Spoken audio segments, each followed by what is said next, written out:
So what if I told you that the best investment that you can do in photography isn't in gear? And this might sound a little bit strange to you right now, but let me explain you what I mean by that in this video, so let's get started.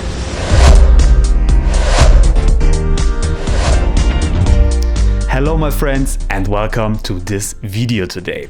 So you can spend basically thousands of dollars on photography equipment, on lenses, on camera bodies, all the accessories, filters, stuff like that. And you can always get something that is even better.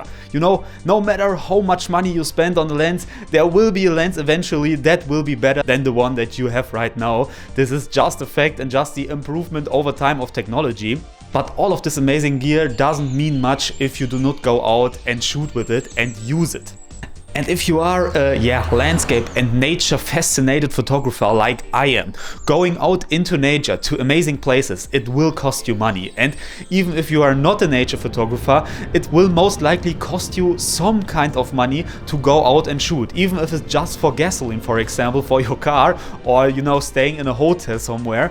And this is basically the point where you have to spend your resources wisely, because most people, they will not have an infinite amount of money. I would be a great example for that. And there will be a point where it will make much more sense to spend, on experiences, on, for example, photography trips, on vacations, than to spend on more and more expensive gear. And this is basically the whole point of this video today. So you can switch off right now, but I want to tell you a story and you might learn a little bit more about that and why I think the way I do. And if you're interested in that, feel free to stick around now and let's get started. So when you are new to photography and you are into this kind of outdoor photography in general, I would call it, then you will most likely be happy with the environment you have around you. Like for example, your hometown, the local parks and forests there that are nearby. But when you are a little bit like me, you will face a bottleneck there really soon, because there will be a point when you have basically done everything you can. You went to your local parks and local forests during every season, during every lighting situation that you can imagine. And this is the point where landscape and nature and outdoor photography will get a little bit frustrating. In modern times where we have social media, we always, are faced with other photographers who are out there in more beautiful places than we can ever imagine, basically. And I already talked about that a little bit in another video, because that should not discourage you. However, you will face the situations where you want to expand your horizon basically and explore new places. Because the love for travel and nature and outdoor photography, it really comes hand in hand. So if you're into the one, you most likely will be into the other one as well. And if you're curious on what changed my mind when it comes to this topic, I will share a personal story with you now. So let's go. So let's get back to the year 2017 now. So in the year 2017, I was 19 years old at this point. I just moved out of my parents' home and lived on my own for the first time, basically. And when you live on your own, obviously you have to pay for everything, rent, groceries, stuff like that. The normal life, and life as an adult sucks. This is what I realized really fast there. But the other thing that I realized was that I did not have much money, for example, for traveling. On the other hand, what I did have at the time was a pretty solid selection of camera gear. Because I started out with photography in around 2012, 2013, somewhat in this time frame. And over the years I collected camera gear. I started out with a Canon camera, for example, then switched to Sony. Still use the Canon lenses with an adapter on my Sony camera. I believe at this time it was a Sony A7R Mark I, but still a camera with a full frame sensor. And think about it, it is a few years back. So this was a pretty solid camera at the time, and probably it's even today a solid camera. I made another video about that a few weeks ago. So I had all of this equipment laying around and I couldn't do anything with it because I couldn't afford to travel anywhere. I mean, I went out to my local city, to my local parks, as I said, but it became boring really fast because there was just not much to shoot anymore because I've been there so many times. On the other hand, one of my biggest hobby, and I said this before, is traveling. Arguably, traveling is even more important to me than photography itself. So I was in a really bad situation, honestly, because, I wanted to go out, I wanted to explore the world, but I couldn't afford it. So eventually, and this was not an easy decision for me, I decided to sell my gear to afford travel. So I sold all the lenses that I had. I I kept the camera body. I just couldn't sell this camera body because, you know, I had a kind of emotional attachment to this piece of equipment. But I sold the lenses, and honestly, I bought the lenses used, I sold them used. It wasn't a big difference, so I made a pretty good deal from it. And with that money, I afforded some travel activities. For example, I spent a month in Indonesia at the time, Bali and the surrounding islands I explored there.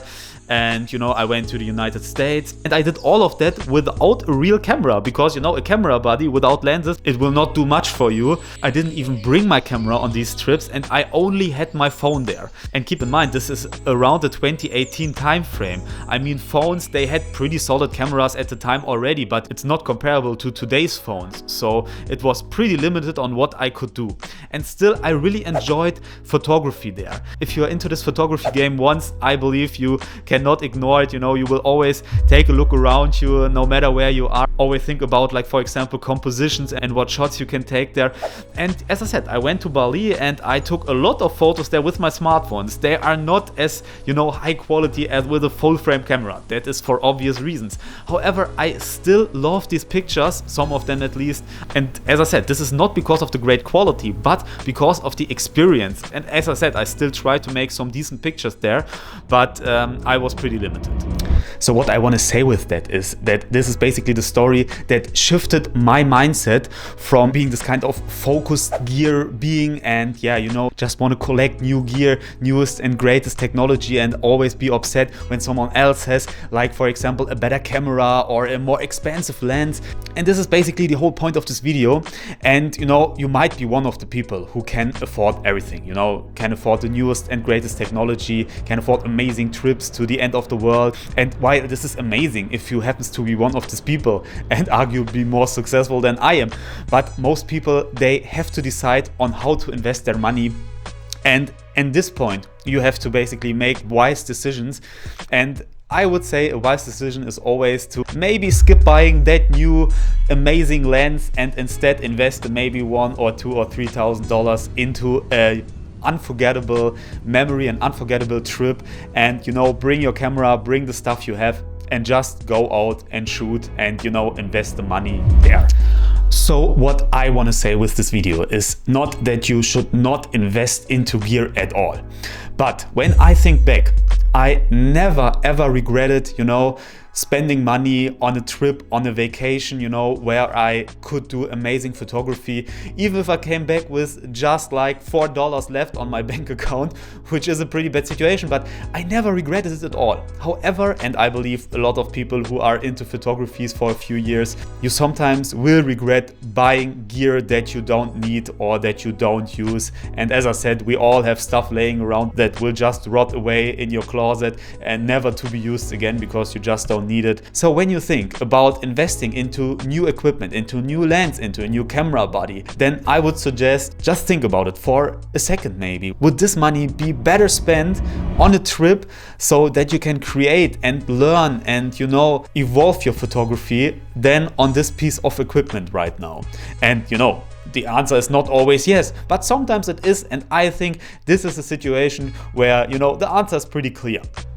So with that said, if you've watched this video so far, thank you so much for doing so. I have a ton of other videos about photography related topics over on my YouTube channel. Feel free to check them out. I've linked you a few up here now. And with that said, I wish you a great day, I wish you a great week, and I hope I see you in next week's video on my channel.